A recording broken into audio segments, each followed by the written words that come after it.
Crystal, do me a favor. Give me just one good tip, one piece of good advice on managing third party risk. Good piece of advice. I would say make sure you're maintaining an allow list of your third party vendors. No, that's pretty good. All right, Josh, do the opposite for me. Give me some bad advice on managing third party risk. Oh, you should make sure you treat all of your third parties exactly the same. Ah, but equity is not a bad idea. But I'm coming back to you, Crystal. Give me some worse advice than what Josh just suggested. Allow your organizational users to install any software they want. Now that is some pretty bad advice. Let's get this started. Get ready. It's Super Cyber Friday. Welcome to Super Cyber Friday, everyone. My name is David Spark. I am the host. It is Hacking the Third-Party Risk Management Process, an hour of critical thinking about practical tips for reviewing risk. This is actually, I want to stress the practical part of all of this. That's what we're attempting to do here. Our guests, you just met them there. This is Josh Brown. He's the former CISO over at H&R Block. Good choice to get out before tax season, Josh.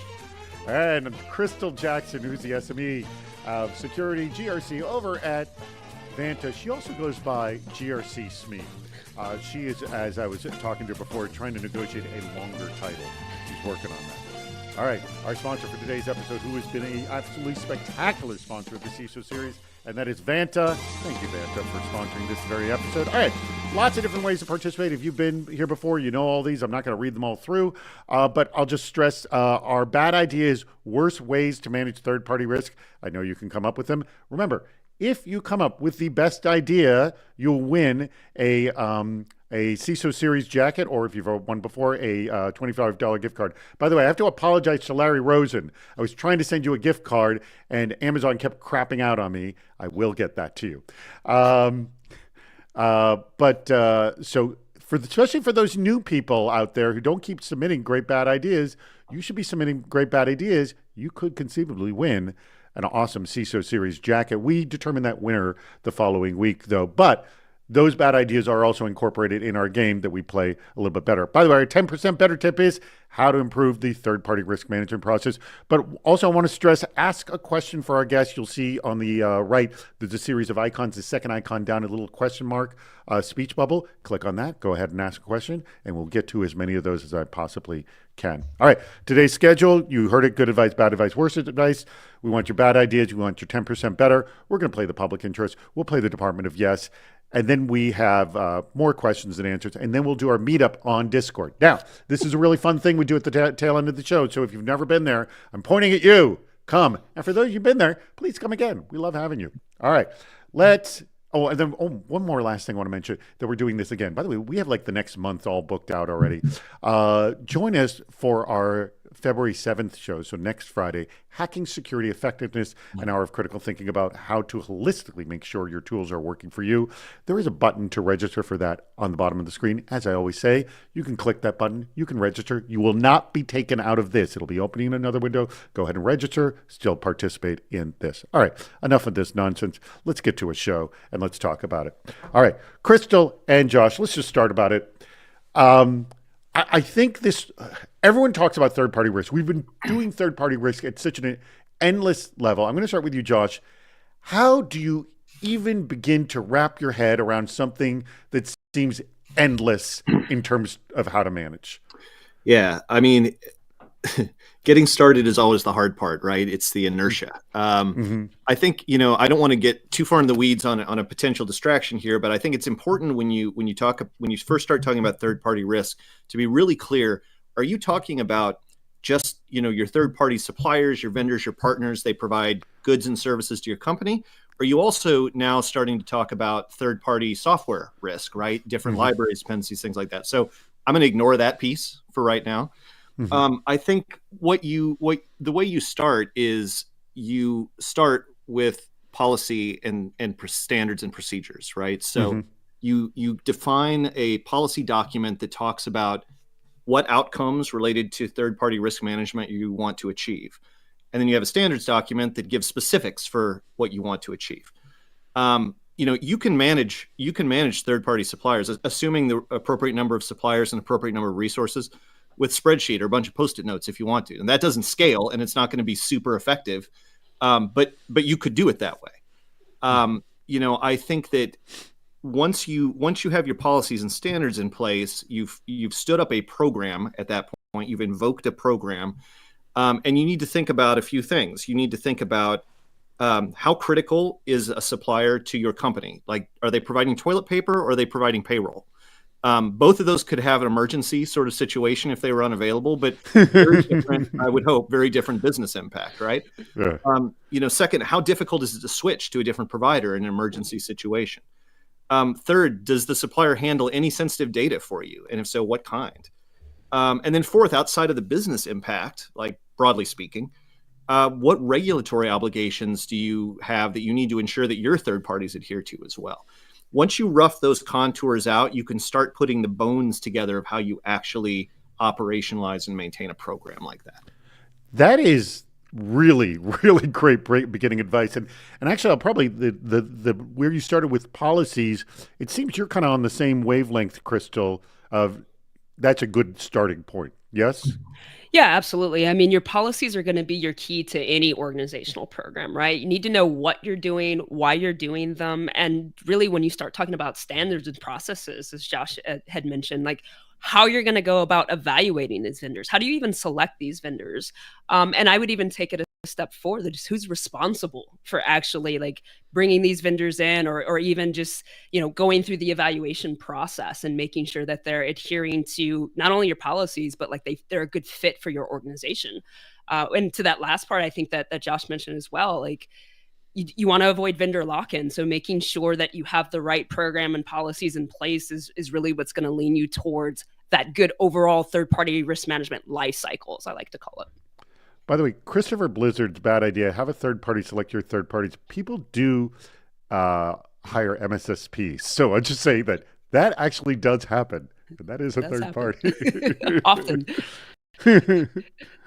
But I like the idea of maybe having randomly selecting a third party to select all your other third parties, maybe even worse. But Christopher's not too far off on that. By the way, remind everybody, click the button at the bottom of the screen to register for next week's event, and please get your questions in as well. All right. I want to get into, because this whole thing, because we've done a lot of episodes on third-party risk management, but I want to talk about process stuff. And I'll start with you, Crystal, by the way, did we, God, I forgot to, we do have an awesome demo video that Crystal and I did earlier, and I'm going to check to see if we have that up on YouTube. Rich, can you see that? Maybe we'll get that up before the end of the show, hopefully. If not, for sure, just so everyone knows, it will be in the Sunday newsletter that we put out that has the best quotes from this event. But this is one of the key things that you and I were talking about, Crystal, is vetting third parties when you know any kind of amount of information, and zero is a way you can know nothing about a third party and still vet some information from them. Let's start with that. Like, how do you do that? Yeah, absolutely. In general, we'd hope that you know at least the name of the vendor to really get started. A lot of vendors, when they want to actually, promote and commercialize this out to you, they're going to have a website, right? That's kind of the main thing. That's like their initial, like, hey, go here, check out what we have, what we offer. And so I usually start with folks like, hey, you know the name, maybe the URL of the website. Let's go to the website. Let's take a look at them as a business. What is it that they actually do? How do they do these things? What are they selling to you? And what are some of the things you're looking to actually maybe buy from them or just use or leverage their services? So from there, like generally, you'll start to see all sorts of things that might pop up on a website. It could talk about their cybersecurity program, right? That gives you a lot of insight as to what they do internally as a program. It may not get into a lot of details, but it might be some high level stuff such as, hey, we are GDPR compliant, or, we implement multi-factor authentication, those type of things. So it's just a good general practice to just take a look and see what that website offers. You might even see that they have a security page trust center, right? That gives you a lot more transparency and insight as to what they do internally as a program. So I like to start there and just see, what does the vendor say? What are they telling me about not only their service offerings, but what is it that they offer me from a transparency perspective around security and compliance? By the way, we do. If you can post that, I just saw Rich found it. Yes, we do have our demo that we did together, and it's really, really good. This is a demo of what Vanta does, and we'll get into that a little bit later.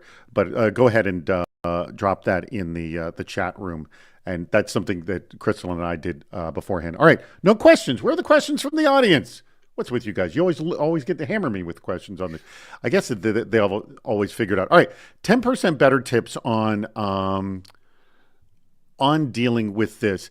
Josh, from all your experience with third-party risk management, what has been like one tip, and again, I'm sure you have tons of them, but one thing in terms of managing or understanding a third party that you kind of learned fairly recently that became quite valuable for you?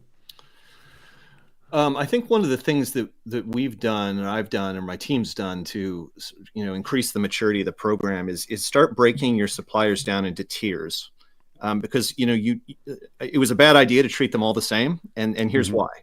The company that's supplying you toilet paper is not going to be as critical to you as the company supplying payroll system. Payroll, yeah. But and by the way, you don't want to get into a situation where the company runs out of toilet paper, absolutely, so payroll, and you have to use that as toilet paper. But like, you can hop out to like Target and get some emergency toilet paper. I'm not sure where you would just pop out and get some emergency payroll. So like a gun at the liquor store. That's one counter, and you got to ask for somebody to bring the key. That's emergency payroll.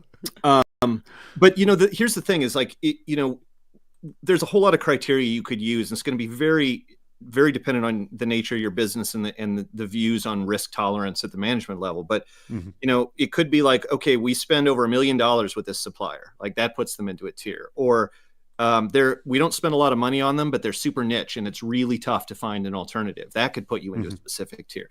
Being in the lowest tier, like you don't hold PII, we don't spend a lot of money on you. There's a ton of competitors in the space, not a problem to switch out. That doesn't get you off the hook, though. Like, that's really important. It might mean that you only evaluate them annually instead of quarterly, or even even a more stripped down version. But if you think back to the Target breach, it was an HVAC subcontractor that got them in trouble, right? Weren't touching private data, fixing the air conditioning. That was their role, right? And I think in most places you would be like, oh, that is the lowest tier we have, and that might be true, but it doesn't mean you don't need to look at it. All right. By the way, I just want to say all good bad ideas coming in. So good. Refuse to approve a new vendor unless they give you a 10% kickback in form of Dogecoin. By the way, I would take any cryptocurrency. In fact, I'll take good old-fashioned currency too. By the way, never turn it down. I love the bad idea about trust falls. By the way, having your vendors come in and do trust falls, and the ones that catch you get approved. That is a good one. I love that. That's perfect. Again, sometimes these bad ideas are not that bad. All right. Let's we have questions have come in. Let's take a look at what we got from Aman Sood. This is speaking your language, Crystal. When performing due diligence on any third party, what steps are still manual that we should automate? That's right up your alley. Go. Oh, yeah. Anytime you're dealing with a third party, we'll generally start to ask for like compliance certifications of reports. I don't know about you, but I loathe looking through a 50, 100, 200 page like SOC 2 No one report. likes them. We've yet to find the person who likes them. It is like, I'm happy to do Control F and find things, but I'll tell you, it just takes so much time and effort, and eventually you get tired. So you lose out on a lot of things. So one of the things that I like to automate, and slight plug here, I'll plug Vanta as well, is we actually use AI to parse through these documents, right? And our AI builds in already pre-built questions like, hey, what type of multi-factor authentication do you use? Or what level of encryption are you on? And it'll literally give you the reference to the answer within the document and the answer itself. And that speeds up a ton of time when it comes to vendor reviews. So, obviously AI is one step to go. I'll still plug Control F if necessary. It still prevents you from reading that document, at least fully. But it's definitely helpful to really be able to parse through and dig deep into some of the security implementations that an organization has reached. What have you successfully automated, Josh? We automated a lot of workflow. So, we developed a schedule based on the tier, how often we would reassess what things we needed to ask for. And all that workflow was built so that the risk team got notified and the partner got notified, and the business partner, in our company that owned the relationship with the third-party supplier got notified 90 days out before the renewals due, 60 days out before the renewals due, 30 days out. And automated sending questionnaires if we needed those, automated sending follow-ups if we needed those things. All that kind of rote stuff that you need to have operating on a schedule to make your operationalization really efficient and effective. You should automate all of that. And I love what Crystal was saying about using AI to vet some of these things. I think particularly for, there's a ton of use cases, like just the massive questionnaires like the Sig Light, which whoever named that one has the really thick sense of humor. Nowhere near light. It's nowhere near light. It's like Crystal Light. Well, I guess that's calorie free. It's a good drink. It is. It tastes And way name. better than, I don't know if you tasted a Sig Light, but also for the big vendors like the Microsofts and the Googles and the Amazons and the Facebooks and the Apples, like they're not going to complete your security questionnaire no matter how hard you ask or how nicely you ask them. They're going to point to their page where it has their SOC 2, it has their ISO, it has those things. So if they make it available for you to download a report, then running that through AI is great. Go ahead and map those things on. Let's see if there's any gaps. There probably aren't going to be any gaps unless you've got really, really crazy requirements. Sig All right, we have our first game to play. Hold tight. Do you know what others are thinking? On the public interest. All right, this is how the game's played. The audience likes to play along, so please, audience, play along. Oh, great, lots more questions. And I see Samantha Jocks is here, a previous guest here on the show. So thrilled that she's here as well. All right, here's how it's played. Play along, audience, as well. Most average monthly search queries. Which gets more, the word assessment or the words due diligence? What gets more, Joshua, Crystal? What do you think gets more? And by the way, I don't know the answer to this. Rich created these, so I'm going to play along as well. I'm going to go with A. Same. I'm going with saying A. Easier to type. All right, there you go. Let's see. Due diligence, A. We all say A. Looks like almost the whole chat room saying A. It is A. Okay, we're doing well.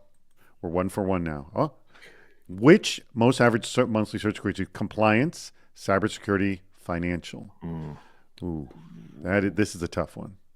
I'm going to go with D, just because everybody wants to know the general subject, cybersecurity. But financial is, I think, a more used. But again, this I have to also stress. Who is just typing the word compliance? Because this is just the word. Not a combination. It's just this one word. Who's typing just that in, or just cybersecurity, or just financial? I don't know. I'll go with E. I'm going to say E. I'm going to E too. So Crystal D, Josh and I E. Let's see what happens. Oh, it is E. All right. All right, Josh, you and I are 2 for 2 now. Crystal has 1. Here we go. By the way, I just want to stress, very difficult to go 4 for 4. We've had very few pull this off. All right.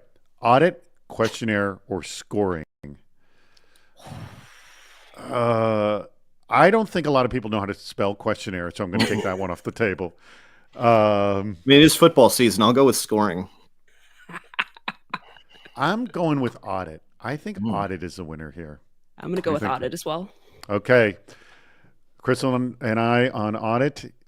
Josh is on scoring. Very few people have picked questionnaire. The correct answer is it is audit. All right.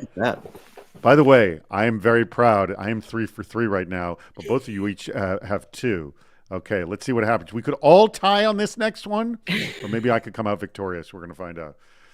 All right. Oh, this is a good one. Pool party, surprise party, third party, wedding party. All right. The hyphen, by the way, I don't think is critical for this search. So I think you could take that hyphen in or out there. But, oh, God, this is a good one. Does this depend on the time of the year? Yeah. Jeez. I'm struggling here. I might just throw out a guess. This is a good, by the way, kudos to Rich for coming up this one. This one's good. I don't know if third party's going to win here. I want it to. Yeah, that would be. I think we would hack it if we got that one. All right. All right. Should we just throw one out? Yeah, this is a tough one. I'm going back and forth between J and L. I'm gonna go with J. Same. I'm gonna go L and watch. It's gonna be K. We're all gonna feel like idiots. We're gonna find out. Here we go. We all blew it. Pool party. And I was like, That's why I asked time of the year. Like, I guess it depends on where you live, though. All right, that was forgot keg party. Jay said, "Good point, Jay." By the way, kudos to Rich on that. That was a very good last question. I love that one. That was good. All right, now I want to ask you a question, Crystal. Okay, so we, in fact, and you revealed a little bit of this. And by the way, we have the demo with Dave that we just put in the chat room. I can drop it in again. Here, I'll drop it in again.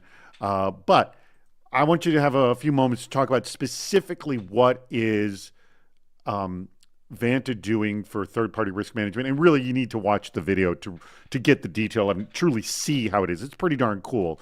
But give us the highlights, like what they would see if they go watch the video, too. Yeah, absolutely. So for folks that don't know, Vanta is a trusted automated platform dealing with security risk and compliance, really. Our platform allows folks to really go in and assess their compliance levels against over 35 frameworks that we have. But one of the ones that I like to really lean into is our vendor risk management module. So that's one of the modules within our platform. That vendor risk management module that I mentioned earlier is one of those modules that I think people really love to just kind of play around with and see what it does. So when you go into that module, you have a couple of options, but one of the things that we really like to push is what we call managed vendors. So our managed vendors deal a lot with the folks that we integrate with. So all of our customers have the ability to integrate their third parties with our platform. So it can run tests and stuff in the background, not only for compliance, but also you can do your vendor security reviews in there.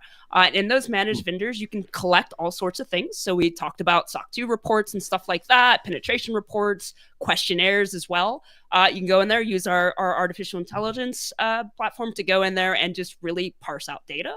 But what this really does, and what I really love to focus on here, is it can also tie into your procurement program. So as Josh mentioned earlier, try to get it into workflows and making sure you've got, SLAs set up for when a vendor is coming up for review and stuff like that. But you can run your full kind of procurement program through that. Additionally, you're allowed to really go in and then upload new questionnaires, create new questionnaires, do all sorts of stuff with that type of stuff. But I think where it really starts to integrate with the trusted automation platform is it ties back to risk management. We also have a risk management platform in there where you can literally take your vendors, tie them back to a specific risk scenario, and track all of your risks in there as well. So that's vendor risk, that's any enterprise level risk as well. And we really like to tout that just because as we become more reliant on sub-processors and other vendors, it's imperative that as you're building your compliance program, your security program, that you are managing, identifying, tracking, and remediating those vendor risks that you identify. All right. With that said, a few things. By the way, we got a ton of great questions that just came in from our audience, so I'm thrilled with that. But first, before we do that, if you look on the icons on the right, the third one down, there's a little like a little bar chart there. I have just turned on the poll. If you would like a nice warm handoff, and that's something we will do from the CISO series to the fine people over at Vanta. If you would like it, please go over there, click on that, and just select the from the poll right there. Essentially, both options say yes. So select either one of them, and we will make sure that happens for you. So please go over there and do that. All right, I want to get to some of these questions. And this one from Lewis I really like, and I'm going to put this one up here. How do you balance the third-party security assessment time consumption, as there are so many dependencies, like it can take a long, long time to onboard someone? I'm going to ask you to answer this one first, Josh, versus the velocity of onboarding them, because we have to get this on because it's a business imperative to get them on board now. That, I'm sure, comes up all the time. How do you deal with it? Yeah, it's a great question, Lewis. So cheers for that. I think, we've all probably experienced this at some point in our careers where the business comes to you and says, hey, we just realized we have to use this new third party. We're not going to have time to run them through the full process. We need to start today, type of thing, right? Yeah. So, we had what we called an alternative approach process, and it was basically a catch-all for any time you can't comply with a policy. And it does kind of an ad hoc risk assessment. and it was routed through multiple teams. This is all through automated workflow. So it would go through security engineering, security architecture, risk team, governance team, compliance team, legal, and then ultimately comes the CISO for a sign off. And it you put all the business stuff in there, right? Like, what are they doing for us? Why is this rushed? How soon can we get, when does it absolutely have to be turned on by? How soon could we get a full risk assessment done? Do we have something built into the contract language that says, hey, if we discover that you guys are a flaming dumpster fire, we have the right to terminate, anything like that. And then you sign off. We're not in the business of removing risk. We're in the business of reducing risk and managing risk. And so as long as you're upfront with what the risk is, it's ultimately the business holistically, which includes security, to make a decision on whether you're willing to accept that risk or not. And if the value for the business is higher than the risk that you're offsetting, so be it. I'm going to throw this next question to you, Crystal. This is, are there any thoughts, this comes from Samantha Jacques, are there any thoughts on standardizing vendor review questionnaires? Lots of upside to both customers as well as vendors in time savings. I know nobody likes this, and I know you have built some automation in this, but any group working on this, like, I know there's a desire, like college application forms. Let's just do one, send it out to everybody. Have you heard anything? I got to assume, since you're talking to so many of these standard bodies, maybe you've heard some rumblings. What do you think? Yeah, there's always the discussion. To be honest, I've never really seen anyone kind of dig in and try to build these kind of standardized questionnaires, and mostly just because every vendor is nuanced, right? And so every organization is nuanced in what they're looking for in terms of questions to ask their vendors. I would love to see a lot more of it. I think a good standards body like NIST could definitely dig into it, but I also think there's other standard bodies as well. It starts to really come down to you have almost too many standards bodies, right? So NIST will come out with theirs, and then other standard bodies will start coming out with theirs as well. And then before you know it, there's a bunch of different standardized questionnaires, but there's 100 of them, right? Yeah, which is probably better than what we have now. Here's the whole thing is, let's say we have all of them. I think, all of them could all agree to these 10. And then, sure. And the idea is just sort of, it's like a, choose your own adventure type thing here. I want NIST, and then I need module A, C, and X, something, whatever it is. But here, by the way, this next question is very much up your alley, Crystal, so I'm going to make you answer this one too. How do you build a vendor continuous monitoring program as opposed to waiting for the next round of annual questionnaires, especially for tier 1 vendors? Continuous monitoring, this is kind of your bailiwick over at Vanta. Let's hear it. Yeah, absolutely. So one of the big things we'll push at Vanta is you can set your service level agreement for how often not only you want to review those, but we want to be continually collecting documents anytime something gets updated. Again, whether that's an audit report, whether that's a new penetration test report, we want the ability for our customers to be able to have access to those. So one thing we like to rely on is Trust Center, right? Trust Center, again, provides that full transparency to not only our customers, but other entities to be able to go and see, what does this vendor offer? What's been recently updated? What are they publicly stating, right? So one of the parts of just that is being able to go into a platform like that, see what's new, download that, again, parse through that data. What has changed, right? Making sure you're staying abreast of that. And then I think the other piece to kind of continuous monitoring is really stay in the loop of the news. If there's RSS feeds to kind of dig into, especially for those critical vendors, you want to stay on top of that, because at any given time, there could be some type of incident, breach, something could happen. Not only do you want to know that it occurred, but you also want to know how the vendor responded to it, right? That digs into their reputation. So as we're building a continuous monitoring program, like we said before, it's not a one-stop shop. You always need to be involved and understand what's going on, new updates, new versions. And there are other platforms, obviously, that'll help you do that as well. But where we like to push at Vanta is, hey, this is that single pane of glass where you can bring that information in and then start digging into that data and staying abreast of everything that's going on with those vendors.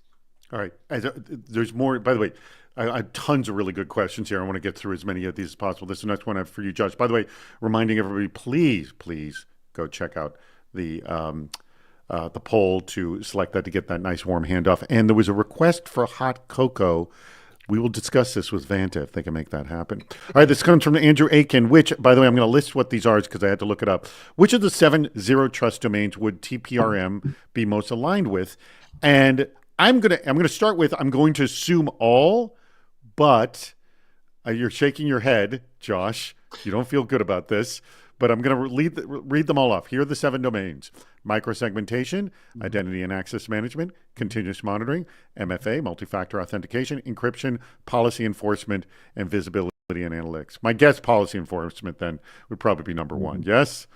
Yeah, but if you have a critical vendor, that's handling sensitive data and is, you probably want to make sure they're doing all of those things in their program. Right. And that's the thing. Right. I was saying it's all. Right. But policy would, like, you couldn't take another step if you don't deal with policy, right? That's right. Yeah. Yeah. Like the other 6 don't matter if you can't get by that hurdle. Yeah. I mean, everything we do in security with tools and platforms is to enforce our policies and standards, right? Otherwise, you're just doing ad hoc security, and that's nobody wants that. No, that's bad for it. I don't know if you've actually. I'll throw this one to you, Crystal. This one comes from Lewis.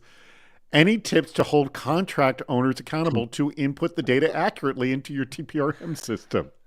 Because I'm sure. Look, it's filled with human error. Also. And I'm going to raise my hand, say I'm guilty. How many people have done this? You filled out a questionnaire. You know you don't have the right answer, but it's got a damn star by it. I got to fill this out. I can't submit it unless I put something in that field. I swear this happens all the time. How do you deal with it? And is there a way to say, I don't have the answer to this now, but I'll address it in a week or 2 or something like that? How can we do this? Crystal. Yeah, and that I have follow-up questions, but that's okay. I'll start with the question. It's difficult, right? I mean, obviously, we're human beings. We're going to make those errors. I always like to lean on the side of 2-person integrity, but that's a very government-y answer. So one of the things I always like to say, is, especially when I'm filling out some of these questionnaires, and granted, I'm not a contract owner, but it's exactly to what you said, David. Like, hey, I don't have the answer to this right now, but here's some of the practices that we put behind it. It may not fit exactly what you're doing, but it might even give some insight into what future plans are. But again, it's probably going to be high level. So that's one step. There's so many different ways to do it. When you're inserting this type of information into a procurement system, though, that usually has some checks and balances around it. From a more startup-y standpoint, it's going to go back to that 2-person integrity, though, right? I don't want to submit anything incorrect, but I also don't want to lie.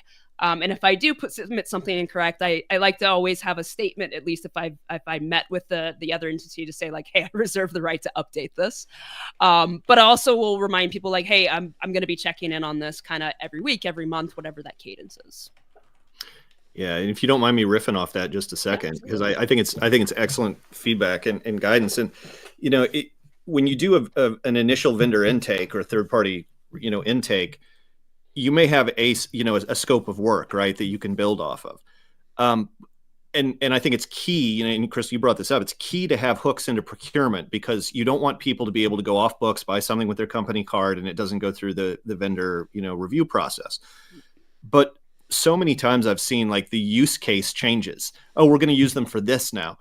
And, yes, there's a policy that says you should go back and resubmit so the risk assessment can be updated. But of course, people forget, or they get too busy, or they just don't even know that that's what they're supposed to do. That's a real challenge. And, you hope as you hook in the contract owner from the business side, the business partner of that third party, that you're going to have a dialogue that's healthy and helps inform those things. But hope isn't a great strategy for building a security program. Right. All right, I want to go to a question that essentially references something we just asked, but I like this because it's digging another level deeper. And you did kind of reference this. So it comes from Shlomo Chowdhury. It said, how do you navigate managing expectations of executives demanding the use of troublesome vendors with glaring high risk findings?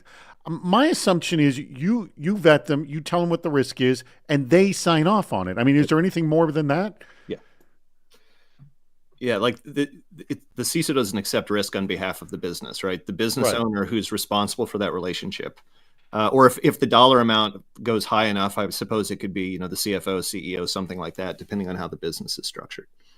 But yeah, I mean, it's just you communicate the risk, you let them know what's in trouble, you just make sure they sign off on it, and then, your job is, I mean, correct me if I'm wrong, your job's done at that point. Yeah, keep a copy of that signed document and you're safe. Cover And yourself. have you ever had to deal with it was, and I can totally see this happening. It's mission critical to the business. There's a big ugly red flag in there, but they're like, you know what? We're going to take the risk. This is so critical. Nobody has this capability. We got to do it. And you've dealt with this, yes, Josh? Yeah, for sure. Multiple times.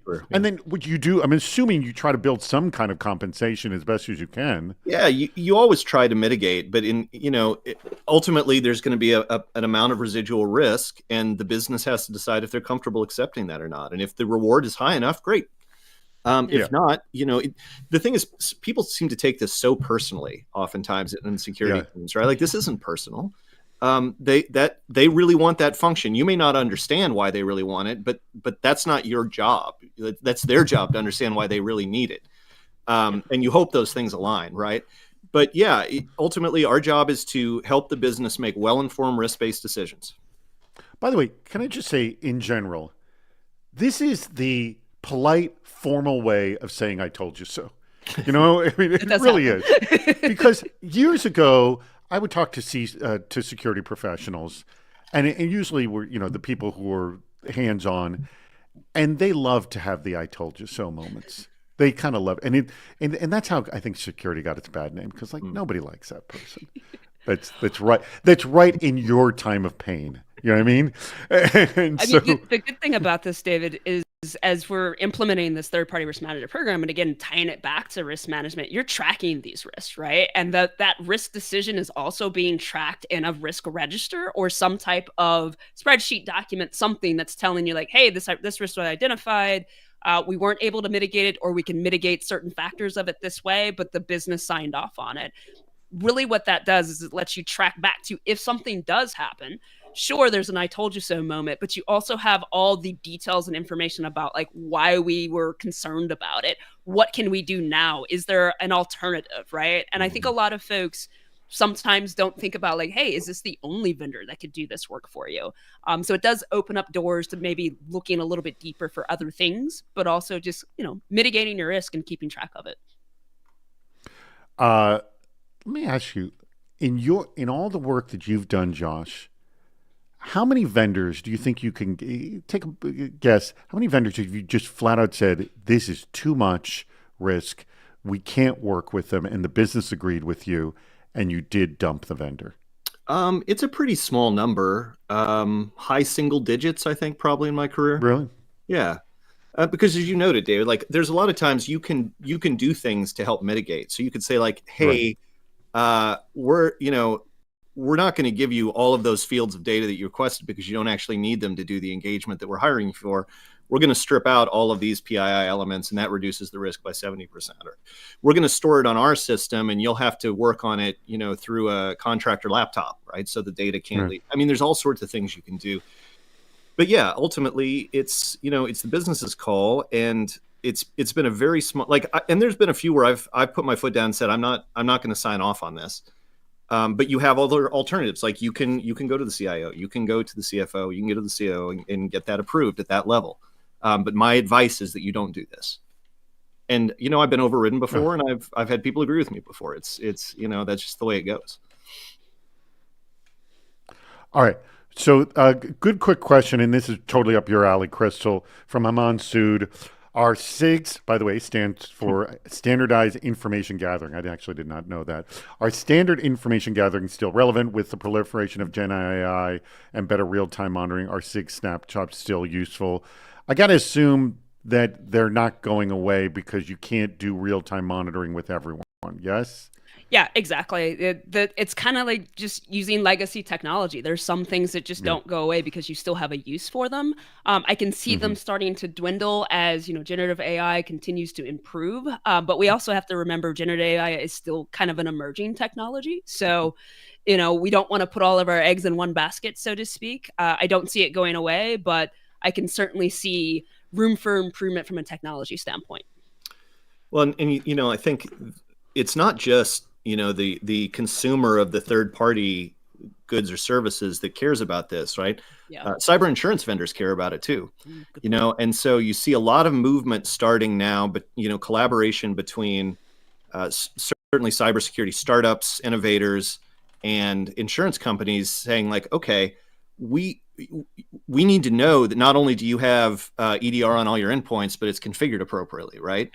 And so it's not very efficient to ask for screenshots. That's still point in time. So we're gonna put a bridge agent in that will dump your config and give it to us every 30 days to validate that you're still in compliance. I think we're going to see tooling like that come out, and I think that is kind of a step towards getting rid of these questionnaires, right? Is continuous compliance. I have call me cautiously skeptical about the continuous monitoring that's available right now. I don't know your platform, Crystal, so I'm not, you know, I don't have hands-on with Vanta, but I always worry about monitoring that is contextless, right? You don't have that inside-out view.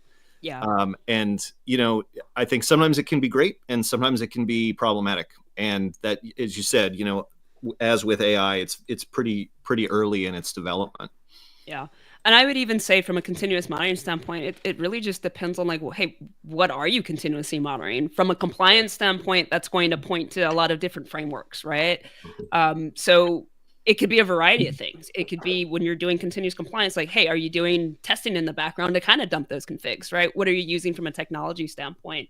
And I think Vanta kind of tries to bridge that gap as well, kind of running continuous tests in the background. But yeah, I mean, the sky's the limit for where this is going to go. And hopefully, you know, Vanta continues to progress in that area.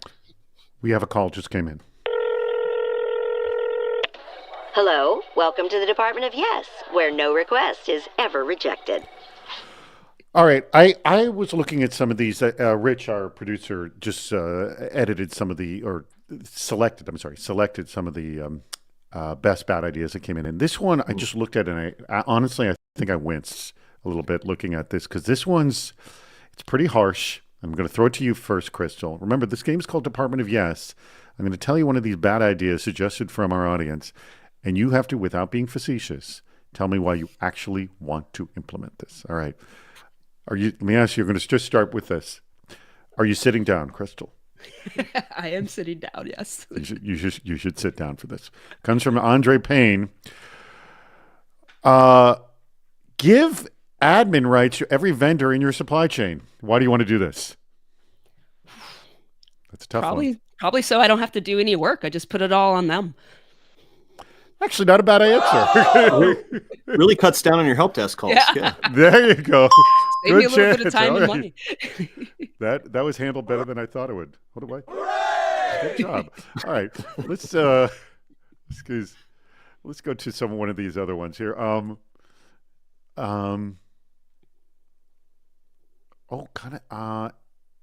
This one comes from Alfred Negron. All right, I like this. This is very creative. I'll start with you, Josh, on this one. Implement a deep cover department, okay? So have your employees build trust with third-party vendors by becoming their employees and feeding you insider intelligence. Deny everything if they're ever caught.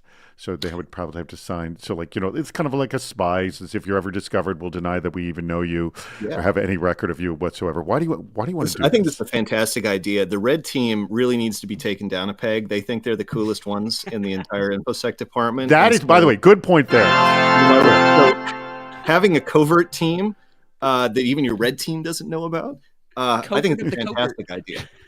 Got to keep raising the bar. That is the key thing.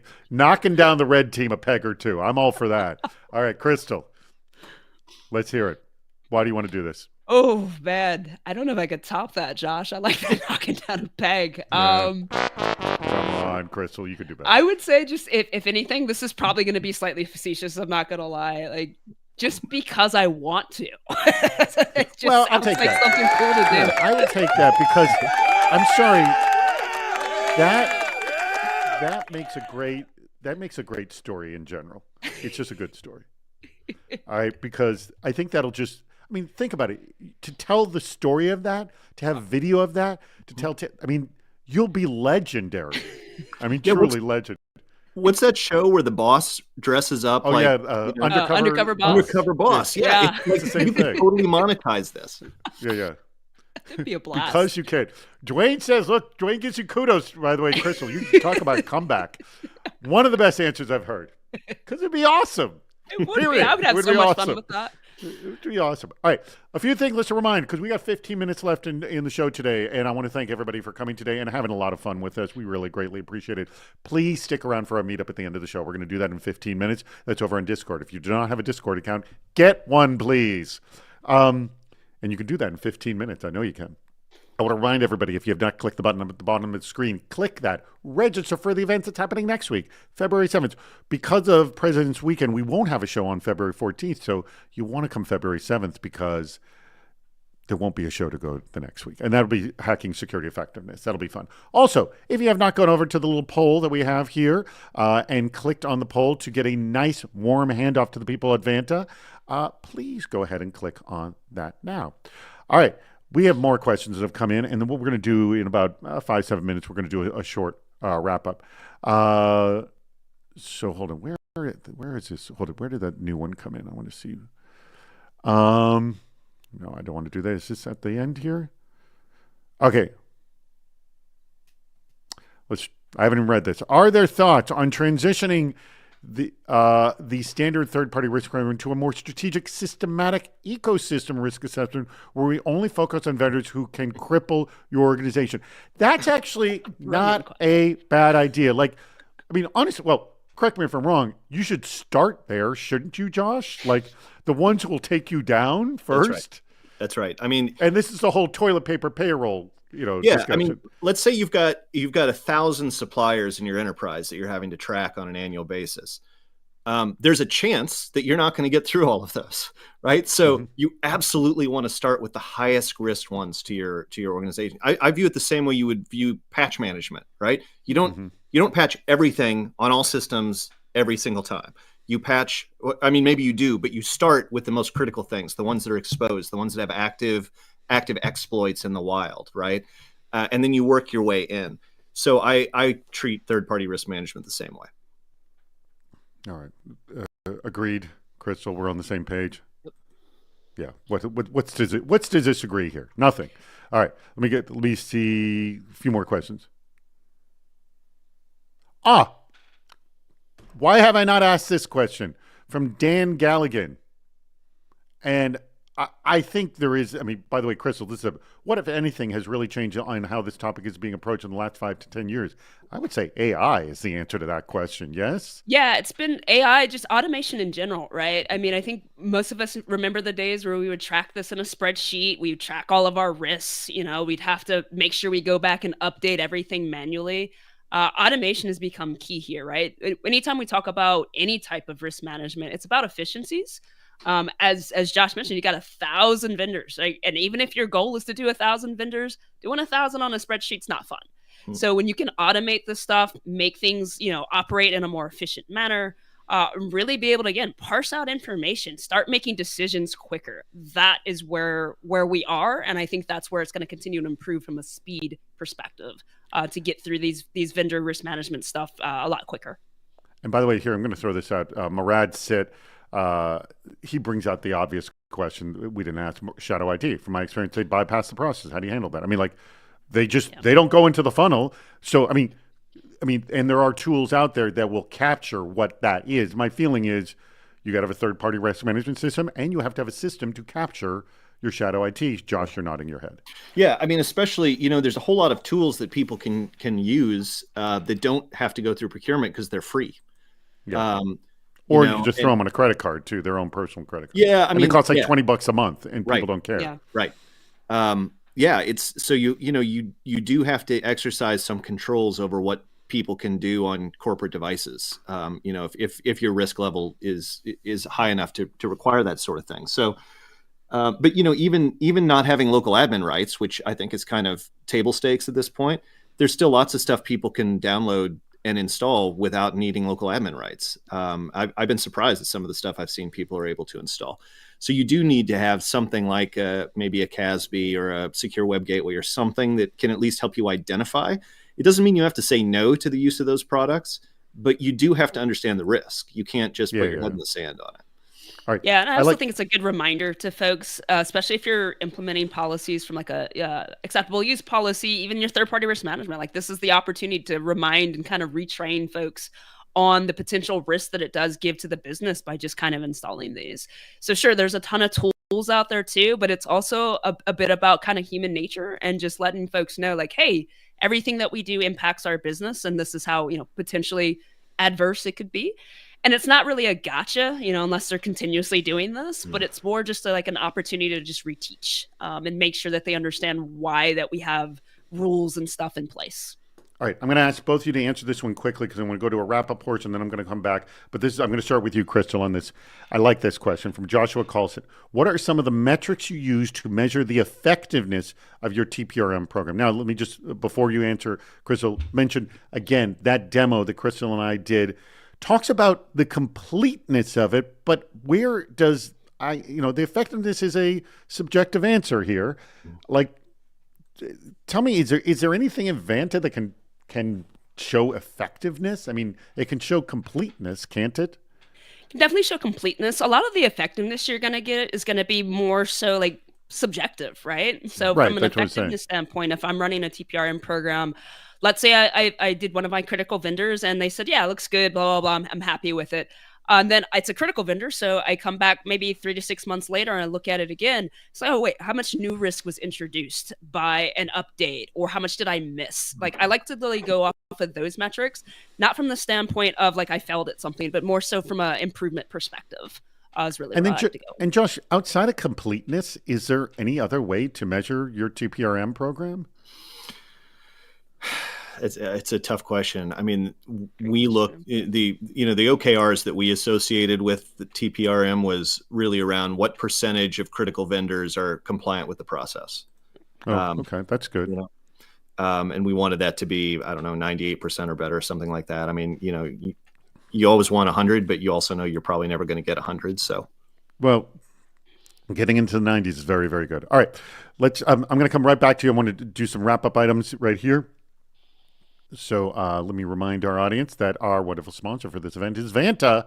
By the way, click that button at the bottom of the screen to register for next week's Super Cyber Friday event, because that button is going to change very, very soon. All right. So starting in about 100 minutes from now, we're going to have Alexandra Landegger, Global Head of Cyber Strategy and Transformation for RTX. She will be our guest on Cybersecurity Headlines we can review. If you don't listen to Cybersecurity Headlines every day, you should. It's our most popular show on the network, and it's on the top 10 list for tech news on Apple Podcasts. I don't know if you guys know, we were recently just behind the Wall Street Journal. It was Wall Street Journal #1, and we were #2 for tech news. So, and that's amazing because we're a subset of tech news too, for that matter. This show is crazy popular, so please join the live version that we do, which is we just do it once a week, and Rich Straffolino will be hosting that show. So please, that's over on YouTube. Just go to youtube.com/CISO series, or go to our site and you'll see it, and we're live. And you can actually also participate, like you participate in this show as well. All right, stick around for a meetup. Look at that. It just changed. Aaron just made that happen. When you click that, you'll enter into our Discord channel. If you look in the lower left-hand corner, that will you can control your audio and your video there. But you can go over there right now because we're just a few minutes away from ending this.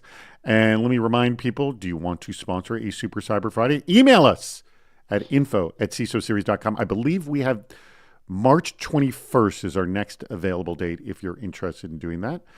We would love to have you on board. All right, now comes the portion of the show where I ask both of you, what has not been brought up on this topic that you would like to have talked about? And I'll ask you, Crystal, what have we not discussed? You're like, oh my God, how did we miss this? And we did the Shadow IT one, so I'm quite happy. Yeah, we got to squeeze that in. So thank you, Morgan. I think one of the things I would have liked to maybe chat about a little bit more is like the types of risks that are out there from a vendor perspective, that's reputational, operational, that type of stuff. We didn't get much into that. I think we touched on it tangentially, but definitely something I would love to dive into more. Just give us a quick highlight on that. Yeah, absolutely. So generally, when folks are starting a third-party risk management program, I typically get asked a lot, like, hey, what type of categories should we categorize our vendors in or our risk in, really. And so I generally try to stick around about 4 to 6. Usually it's around legal and compliance, IT security / cybersecurity, reputational and operational. But there's certainly more you can add to that, such as strategic and stuff like that. So I would say as you're identifying these risks, it's good to put some in these buckets just because they become part of your risk registry. They become part of your overall third-party risk management life cycle. So just bear those in mind as you're thinking about starting it. You don't have to get into the weeds and too details on it, but just some high-level thoughts of where that risk might fall. All right. Very, very good. Crystal, I'm going to throw this to you, Josh. And by the way, with just a couple minutes, I'll get to a few more questions too, because we have a bunch more that come in. But so anything we have not discussed that we should have been discussing, Josh? Yeah, I mean, I think, we didn't talk about models like the FAIR model or anything like that. And I think things like that are useful, and not that I'm advocating for one over another, but ultimately, when how do you weigh even the different types of risk with vendors against each other? Like, is technical risk really the same as reputational risk? If you're a 3 out of 5 on technical risk and a 4 out of 5 on reputational risk, like what does that mean exactly, right? Mm-hmm. So I think translating everything into dollars of potential impact is one way to go about doing that. And it also helps when you need to talk to non-IT executives about what the risk looks like to the business. What does extreme risk mean? It means $1.78 million likely if we, if they have a breach, right? So I think that's a really tricky thing. And then how do you weigh this type of risk against other types of risk in your environment, vulnerability management and package management and, all the other things. So I think the industry is not great at this. We need to work towards a standard metric for talking about risk just in general. FAIR does that with dollars. Great. Let's do that. Oh, very good point. And by the way, we've done a lot of work with FAIR and Safe Security, talking to them about that. All right, we are. Let me just ask a couple quick questions here. And by the way, let me remind people, the poll is still up. If you want a nice warm handoff, with or without cocoa, cannot guarantee the hot cocoa. Can't guarantee it. It might be there. It might be a lure. Can't guarantee it. But is this sharing the hot cocoa or just? There could be sharing. I could just be drinking. You could both have cocoa on each side. There you go. There we go.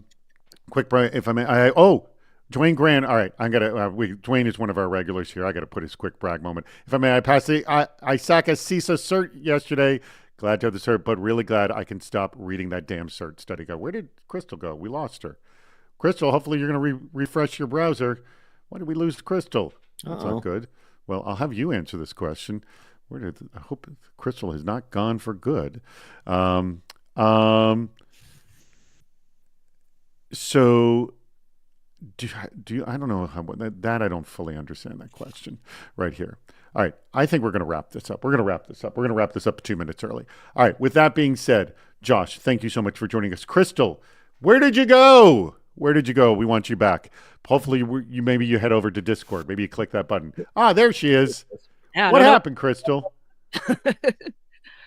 What happened?